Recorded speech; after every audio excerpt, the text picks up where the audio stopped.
Hello, my name is Eric Burgett, and I'm the Technical Director of CV Nuclear Imaging at St. Luke's Mid-America Heart Institute in Kansas City, Missouri. I have been a nuclear medicine technologist working in cardiac imaging for 20 years, and I would like to thank ASNC for allowing me to participate in this video series looking at cardiac amyloidosis. Today, what I would like to look at is Tc99m pyrophosphate imaging in looking for ATTR cardiac amyloidosis. We're going to look at both the acquisition and processing geared towards nuclear medicine technologists that are acquiring these studies. I have no financial disclosures. So a brief overview of what we're going to look at today is why is Tc99m pyrophosphate used for ATTR cardiac amyloidosis.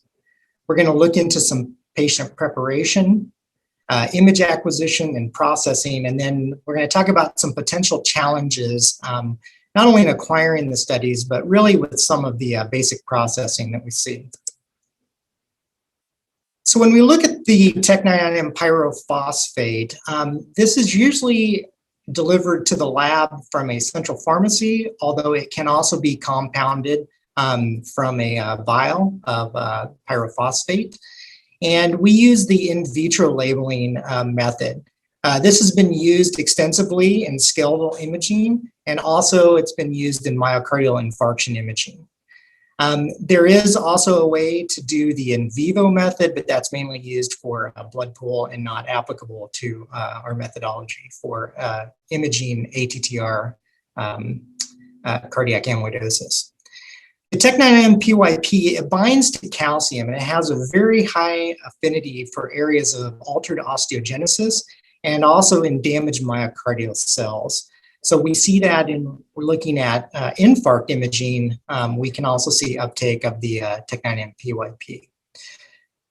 The importance of the dose is that you give it, and that 1 to 2 hours after you inject Tc99m PYP, an estimated 40 to 50% of the dose starts to concentrate in the bone, while approximately 10% remains in the vascular system, declining to approximately 2 to 3% at 24 hours post-injection. And this is very important when we're looking at our imaging. So why we do our times is based on this physiologic uptake and washout of the tracer.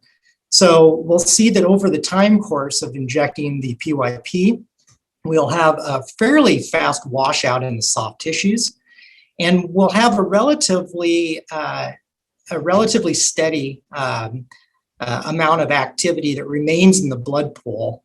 But over the 2 to 3 hour time period, we have an increasing amount of the tracer that's uptaken into the bone. So looking at patient preparation and different considerations, there's really no specific patient prep that is necessary for this test. We don't have any diet restrictions or medication restrictions. So it's pretty easy to do this test. There's no known contraindications to the Tc99m PYP. We administer the PYP by a direct intravenous injection. And if the PYP imaging is performed after any other cardiac Tc99m radiotracer procedure, such as an MPI or a gated blood pool image, we need to allow sufficient time decay between studies, usually 24 to 48 hours, so that it doesn't interfere with our interpretation of the study. There is some evidence out there that heparin may possibly decrease the uptake of the Tc99m PYP. However, this has mainly been observed when looking at in vivo blood pool imaging. But one recommendation in the package insert is that you want to try and do it when patients aren't on anticoagulation heparin therapy, and try and avoid injecting into any IV that has been loaded with heparin. So let's talk about the imaging procedures. The dose that we're going to give is anywhere in the range from 10 to 20 millicuries of Tc99m PYP intravenously. Our lab, we give 15 millicuries. And then we're going to do some imaging. Right now, the societies recommend that the imaging is performed at definitely at 3 hours post-injection. However, you can image at 1 hour as well. And the recommendation is that cardiac planar imaging be performed. And at 1 hour, if you're doing the 1 hour imaging, you would perform SPECT imaging. And at 3 hours post, the SPECT imaging is more of a recommendation, but not a requirement. The patient is typically imaged in the supine position. However, certain cameras, such as some of the newer CZT systems and a couple other SPECT systems, traditional Hanger SPECT systems, do allow for upright imaging. So if your system allows for that, that is possible. We just use an energy window for technetium-99m, 140 keV, with the energy window anywhere from 15 to 20%. If you have collimators, the most appropriate ones to use would be the low energy, high resolution, and the matrix size, a minimum of 64 by 64. We typically image in a 128 by 128 image with a standard pixel size of any of the SPECT systems. The planar imaging, we're going to acquire 3 views, an anterior, a lateral, and a left anterior oblique. The image duration will be for a minimum of 750,000 counts with a magnification of 1.46 or some sort of equivalent zoom. All the imaging systems have a slightly different way in which they measure magnification, but this is just a slight zoom on the image. So what you can see here is we have 3 planar images that actually does have ATTR, cardiac amyloidosis, and what those images look like.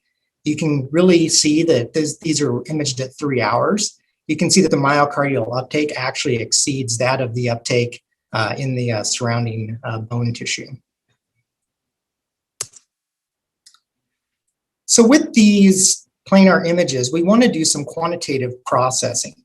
And all that involves is drawing a circular region of interest over the entire heart and blood pool, then taking that circular region of interest and drawing a second identical region mirrored over the contralateral lung.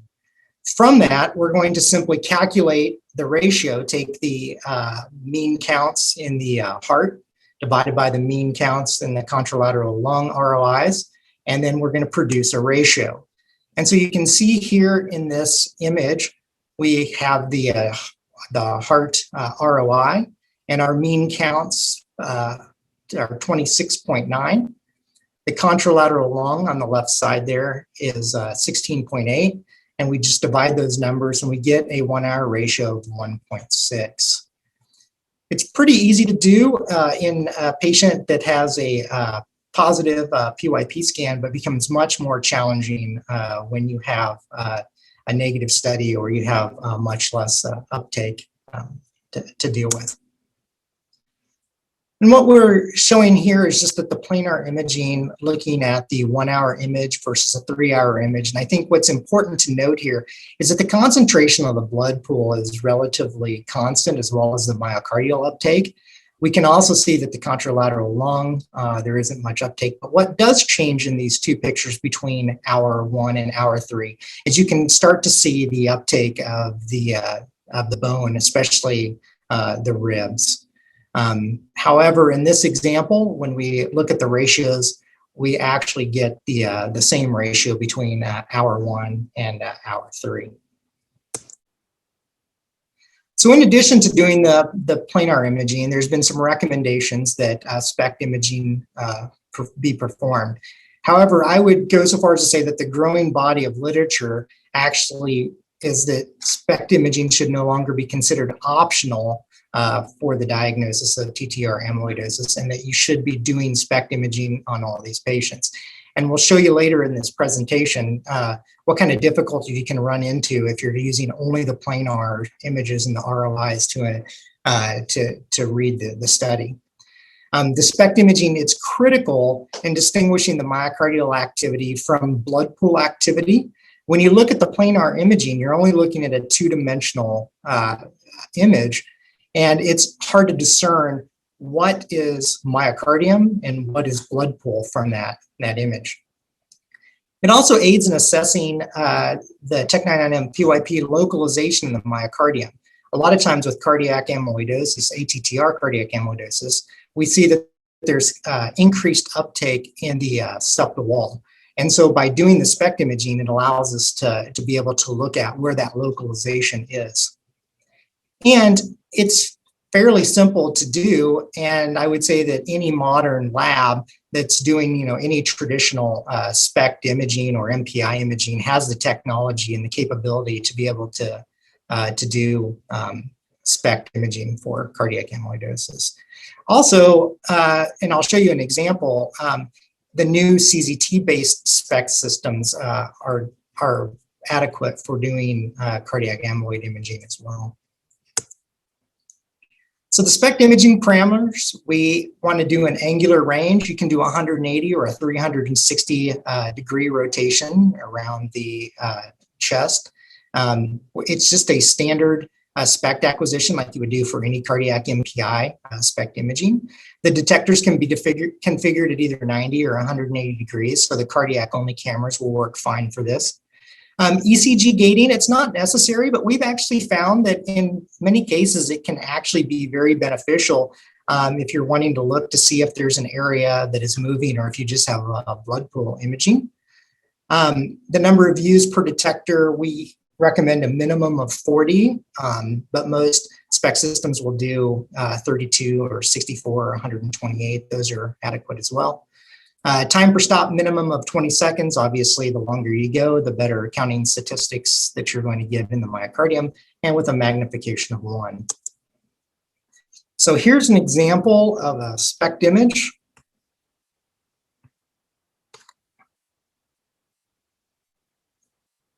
Oops. And see, this is just in a large field of view Anger system, and you can see that it's just a normal cardiac rotation of the chest wall there. And so here you can see that this is a SPECT display image, and it is displayed just as you would display an MPI for a cardiac study. If you look at the top row here, this is the patient from the previous example of the planar imaging. This is the 1 hour SPECT image, and below it is the 3 hour SPECT image. And you can see that we have good distribution throughout the entire myocardium of the Tc99m PYP tracer.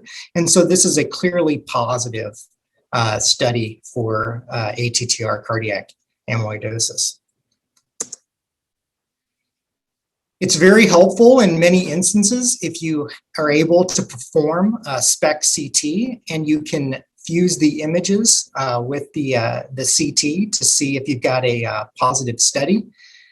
In this case, this is a clearly positive image. However, in a lot of cases, and I'll show you one later, where if you have a negative study for ATTR cardiac amyloidosis, this can actually help differentiate whether or not you have only blood pool or whether you have some myocardial uptake. Also, this same patient, not only did we do planars and traditional SPECT, we also imaged this patient on the DSPECT CZT camera. And you can see here is the rotating SPECT image. One of the challenges on this system, as you can see, is that the field of view is much smaller than the field of view on the traditional large field of view Anger camera, which makes, in many cases for the technologists, it's very challenging to position the patient. In this situation, it was relatively easy because we have a lot of uptake of Tc99m PYP in the myocardium. However, that's not always the case, and in many studies that are negative or not suggestive of ATTR cardiac amyloidosis, it can be very tricky because you don't have the same anatomical markers and you have such a small field of view to work with. However, with some practice and working on it, it is able to be done. And these are the images from the SPECT camera as well, or the CZT-based system. And you can see that this, again, looks much like the previous ones from the large field of view Anger camera, and that this is a positive study. One critique of this image would be that the counting statistics are probably a little low, and it probably would have benefited us to go a little bit longer in the acquisition. However, it is clearly a positive study. So what are potential acquisition and processing challenges? Well, the common challenges that we face, and we'll show you some examples of these, is going to be the proper placement of the ROIs. The one example that I showed earlier, or the one example that you'll see in the standards, when you have an obviously positive study, it makes the placement of the ROIs pretty easy. However, not every patient is as easy as those, and you don't always get the perfect ideal case. And so I'll show you some examples of that. Also, anytime we're dealing with any sort of asymmetrical attenuation artifacts like we deal with in the body, it can cause lots of issues. Specifically, if you have, a high right-sided diaphragm, as well as, maybe a liver. If you have a patient that has a hiatal hernia that's displacing the myocardium more towards the center of the body. Women who might have only one breast reconstructed in breast cancer, things like that can cause some real issues with trying to do ROI interpretation. Also, hot bone lesions from any injury or any metastatic changes. Also, problems that we'll have is correcting for misregistration on any of the SPECT CT systems, especially in a negative study, and a large field of view versus small field of view patient positioning. So when we look at this slide here, we can see that one of the problems is placing the ROIs. And what we have here is we have some inconsistent placement. So this image set is the same patient, and it's processed by two different technologists. And so what you can see that we have some differences in placement. We have differences in the size of the ROI, and this can lead to some problems with interpretation. Luckily, in this instance, in this case, you can see that the ratio is relatively unaffected in this example.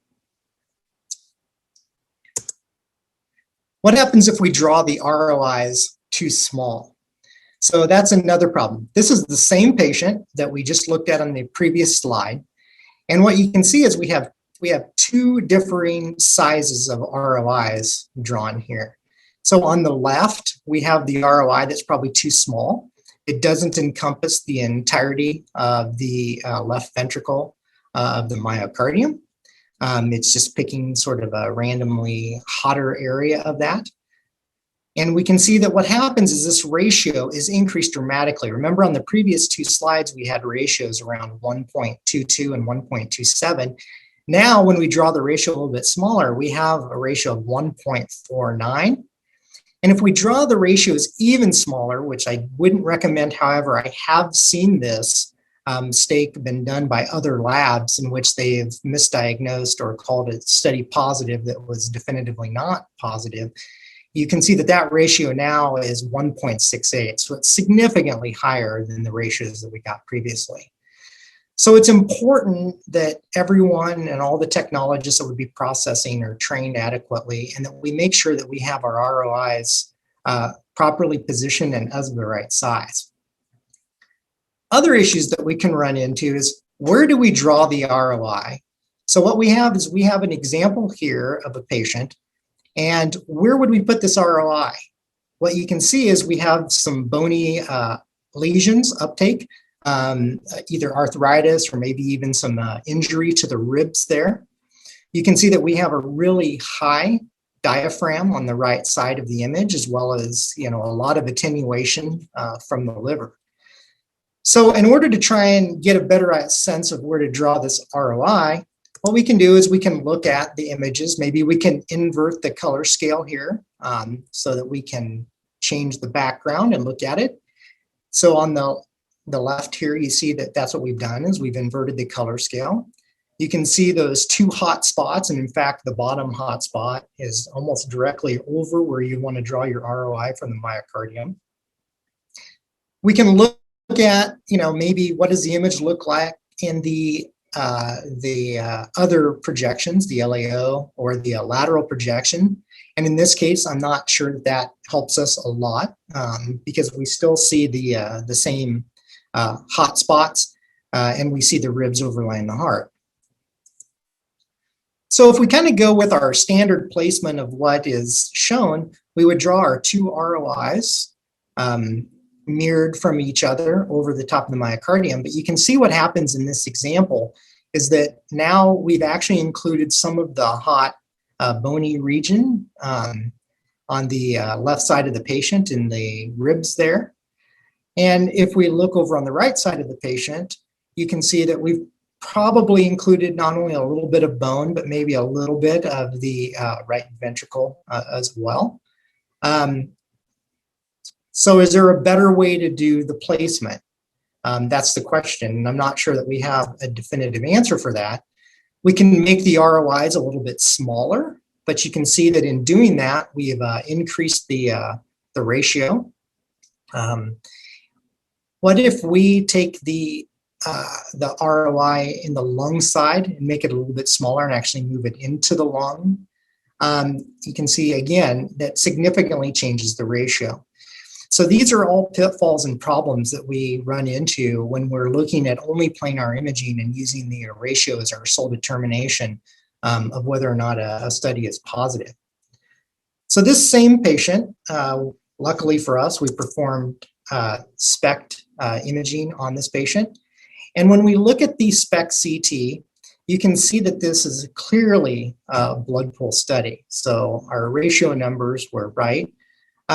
But we have another challenge because this was a SPECT CT patient and that we run into issues with potential registration artifacts. This is where it can get kind of tricky to make sure that we register the blood pool and make sure that we've registered the ribs and the activity in the ribs in the right position. Thank you for this opportunity to speak here today. I hope that you found this information informative and maybe there's something that you can use in your everyday practice.